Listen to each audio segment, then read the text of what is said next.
Tonight, a grieving mother is dealing with even more loss after things that belonged to her late son were stolen. 4-year-old Caden Machum died after a fire back in December in the East Valley. Victoria Saha joining us live with his mother's plea to the community in a story you will only see on 8 News Now.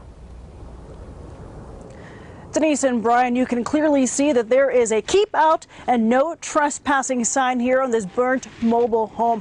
But the trespassers still went behind this mobile home into a shed back there and took whatever they could. In fact, just as my photographer and I were pulling up to this location a few minutes ago, we came across a trespasser, but they ran off as soon as they saw us.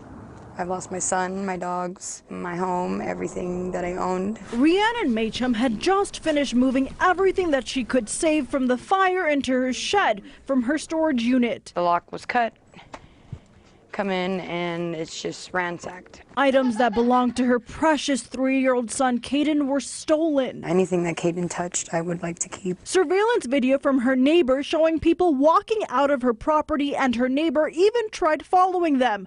Items clearly in their hands. Machum's life was turned upside down the morning of December 6th. When she woke up surrounded by flames, she was able to make it out, but Caden didn't. It feels like I've been sentenced to an eternity of misery.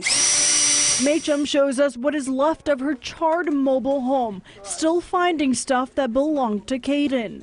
I might find a pair of socks or something that's like not melted.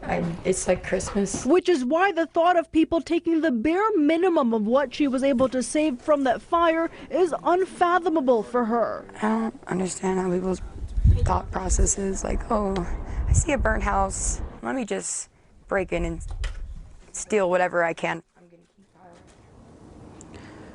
Fire officials did say this fire was accidental, as surveillance video showed Caden was playing with a torch right before that fire started. Machum is working on a police report, but first needs to list out everything that needs to be stolen. She's urging everyone in this area to be on the lookout for anything that may belong to Caden. Reporting from the East Valley tonight, Victoria Saha, live, local, now.